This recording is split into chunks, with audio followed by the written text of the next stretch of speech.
This is how to reinvent cough syrup if civilization restarts. It helps soothe irritated throats, reduce coughing, and support your immune system. Also, you definitely don't want a cough ruining your hunt. Here is what you need: garlic, onion, honey, a cloth, and finally, a jar. Step 1. Chop the onion. Cut it into thin slices because the more surface area you expose, the more juice you'll extract. Step 2. Break the garlic apart and crush it thoroughly. This releases the compounds hidden inside the cloves. And fair warning, your breath is about to become a biological weapon. Step 3.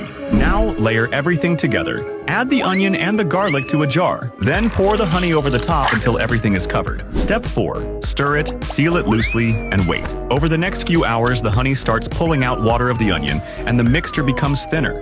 That's exactly what you want. Step 5. After 2 to 3 days, pour the mixture through a cloth and squeeze out as much liquid as possible. The honey will have pulled the juices out of the onion and garlic, creating a thick golden syrup.